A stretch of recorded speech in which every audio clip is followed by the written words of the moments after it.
प्रतिरोधों के संयोजन के बारे में समझने वाले हैं। प्रतिरोध का संयोजन दो टाइप का होता है, ठीक ना।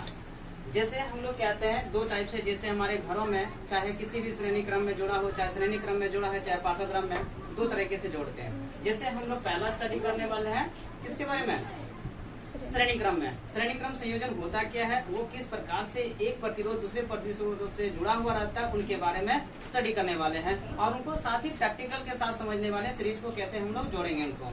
दैट मीन्स हम देखते हैं क्या होता है। देखिए श्रेणी क्रम संयोजन में क्या होता है, सिंपल सा पहले प्रतिरोध के सिंबल के बारे में समझिए। ये प्रतिरोध होता है इस प्रकार से सिंबॉलिक होता है, जिसका दो सिरा होना चाहिए, एक सिरा दूसरा, और बीच में इस प्रकार से सिंबॉलिक, चाहे यहाँ पे आप प्रतिरोध का सिंबल दिखा रहे हैं होते हैं, या तो यहाँ पे एक प्रकार का आप यहाँ इस प्रकार से बहुत खूबसूरत सा बल्ब बना दीजिए, और यही होता है हमारा प्रतिरोध। प्रतिरोध में होता है क्या, कोई भी आपका जैसे गैजेट हो जाता है, आप लगा देते हैं, पंखा लगाते हैं, फ्रिज लगाते हैं, कूलर लगाते हैं, यही तो हमारा प्रतिरोध होता है। तो वो प्रतिरोध का सिंबॉलिक इस प्रकार से दिखाते हैं और उनको एक के बाद हम इसको रिप्रेजेंट करते हैं। जैसे हम लोग श्रेणी क्रम में होता है क्या कि अगर श्रेणी क्रम संयोजन में एक सिरा और दो सिरा होता है, इसको हम लोग पहला R1 मान लेते हैं। अगर दूसरा प्रतिरोधक इस प्रकार से जोड़ना होता है तो आप उसको अलग तरीके से दिखाते हैं, और तीसरा प्रतिरोध इस प्रकार से दिखाते हैं। तो हमने यहाँ इस प्रकार सीरीज को जोड़ के दिखाया हुआ है।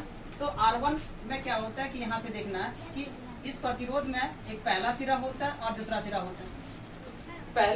पहला प्रतिरोध का दूसरा सिरा दूसरे प्रतिरोध का पहला सिरा से हम लोग क्या करते हैं, जोड़ देते हैं।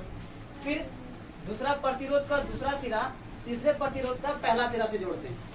जैसे हम यहाँ पे जुड़े हुए हैं, पहला सिरा दूसरे सिरे से इस प्रकार से जोड़ दिया जाता है, ताकि इस प्रकार के जो संयोजन होता है उसको हम लोग कहते हैं श्रेणी क्रम संयोजन। इसमें से हम लोग क्या करते हैं, इन दो सिरों के बीच जो उत्पन्न विभवांतर होता है वो क्या है, पहला प्रतिरोध के लिए V1, दूसरा प्रतिरोध के लिए V2, तीसरा प्रतिरोध के लिए V3, ठीक ना। और इसमें अगर मान लेते हैं प्रतिरोध का तुलना करें, या तो हमने इसका विभवांतर की तुलना करें, तो कितना होता है, कुल विभवांतर हमारे पास V होता है, ठीक ना। कुल विभवांतर हम लोग मान लेते हैं, इसमें जो चल रहा है पूरा V है।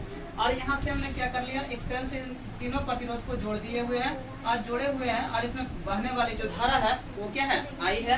और इसमें क्या लगा दिए, एमीटर लगा दिए, जिसका धारा के पाठ्यांक को नोट किया जाएगा, ठीक। और ये कुंजी लगा दी, इसको स्विच ऑफ ऑन करते हैं अपने मर्जी से। जैसे अब इसमें धारा प्रवाहित करना चाहते हैं, नहीं चाहते हैं, उसकी आपकी मर्जी होती है, उसके लिए लगाते हैं, किया जाता है। उसमें विभवांतर V1, V2, V3 है ना, एवं इसमें धारा I प्रवाहित होती है, और इसमें कुल विभवांतर हमारा क्या मान लिए, V मान लिए। ये चीज हम लोग उसको बता दिए, ठीक ना। अब ओम चचा के नियम से हम लोग यूज करते हैं। चचा क्या बोलते हैं कि V बराबर I इंटू है ना R होता है, मतलब विभवांतर धारा के क्या होता है, गुणनफल, धारा और प्रतिरोध के गुणनफल होता है। ये कह रहे हैं अगर पहला प्रतिरोध इसी प्रकार से अगर श्रेणी क्रम में जुड़ा हुआ हो, तो हम इस प्रकार से दिखाते हैं कि जब पहला विभवांतर के लिए जो धारा जो आपका जो होगा I इंटू R1 होगा, क्योंकि पहले के लिए सब कुछ काम होगा। दूसरा के लिए V2 इंटू क्या हो जाएगा, V2 equal to I into R2 हो जाएगा। V3 के लिए क्या हो जाएगा, R इंटू R, मतलब I इंटू R3 होने वाला है। तो इन तीनों समीकरण को देगा, 2, 3 और 4 को आपस में क्या कर लीजिए, आपस में आपको जोड़ लेना होता है। अब जैसे जोड़ोगे ना, जोड़ने के बाद आप देखोगे क्या होता है, V1, V2 और V3 मिलता है जी। V1, V2 मिल गया। अब एक साइड वाले को जोड़ देंगे, I1, I2, इन दोनों को जोड़ देना है। जोड़ने के बाद क्या होता है, अब देखिए यहाँ समस्या ये आती है कि हमने कहा था V1, V2, V3 के लिए जो विभवांतर होगा वो विभवांतर हमने क्या माना था, कुल विभवांतर हमारे पास V था, वो V मान लिए। अब फिर यहाँ पे जो होगा इनके बदले में हमने रिप्लेस कर दिया किनको, V को, और यहाँ पे इसमें से I कॉमन ले लिया। तीनों के पास I है तो I हमने क्या कर लिया, कॉमन ले लिया, ठीक ना। अब जैसे कॉमन लेते हैं I को इस पर भेज दीजिए, भेजने पर हमको मिलता है V by I equal to क्या होता है, I1, R1, R2 और R3 के रूप में।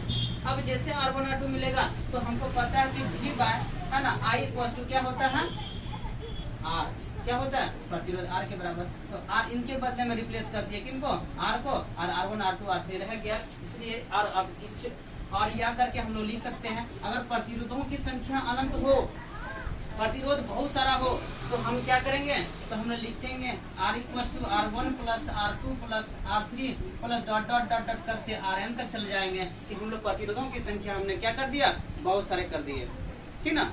अब इन चीजों को हम लोग श्रेणी क्रम संयोजन के संयोजन को हम लोग प्रैक्टिकली देखने वाले हैं कि कैसे एक्चुअली में ये वर्क करता है या नहीं करता है, इनमें क्या रीजन होता है, क्या लॉस है, बहुत लॉस है इसमें से क्या होता है। चलिए देखते हैं हम लोग उनको प्रैक्टिकल के साथ, है ना। तो देखिए यहाँ पे हम लोग प्रैक्टिकल करते हैं। दूसरा सिरा तीसरे प्रतिरोध का पहले सिरे से क्या किए हैं, दूसरे प्रतिरोध का पहला दूसरा सिरा तीसरे प्रतिरोध का पहले सिरे से इसको जोड़ दिए गए, ठीक ना। अब देखिए पहला और तीसरे में दोनों तार को आपने क्या कर दिया, एक प्लस और माइनस वाले से उसको जोड़ दिए गए, और जिससे देखते हैं कि धारा आपस में क्या हो रही है, बढ़ जा रही है। जितना आपका जितना वोल्टेज आना चाहिए वो वोल्टेज आता नहीं है, आता तो है लेकिन ये आपस में बढ़ जाता है, जिनकी वजह से आपको घरों में लगाने पर आपको जो होते हैं रोशनी बहुत कम देगी, और साथ ही साथ इसमें जो आपका हानि बहुत ज्यादा होता है, ठीक ना।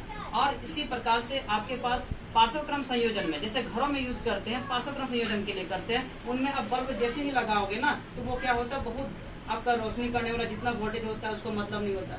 एक बड़ा सा तरीका है इसको समझने के लिए। श्रेणी क्रम संयोजन में क्या होता है कि अगर एक को आप ऑफ करते हैं तो दूसरा अपने आप ऑलरेडी ऑफ हो जाता है। देखिए ये क्या होता है, जैसे आप इसको बल्ब को खोल दिए तो ये देखिए क्या, ये बल्ब आसानी से पूरा सर्किट बंद हो जाता है, क्योंकि एक बल्ब को अगर खोलते हैं तो दूसरा एक दूसरे के सर्किट को कंप्लीट करना बंद कर देता है। जैसे इसको जोड़ देते हैं ये क्या होता है, आसान बल्ब जलना स्टार्ट हो जाता है, फिर आपका ग्लो होने बंद। देखिए अब इसको भी खोलेंगे तो ये भी ग्लो होना बंद हो जाता है। रीजन है ना, क्योंकि एक दूसरे के साथ ये इंटरकनेक्टेड होता है, जुड़ा हुआ रहता है, परिपथ को पूरा कर रहा होता है, ठीक ना। तो इसी प्रकार से और हमारे पास पार्श्वक्रम श्रेणी पार्श्वक्रम के संयोजन को हम लोग समझने वाले हैं अगले वीडियो में। Thank you.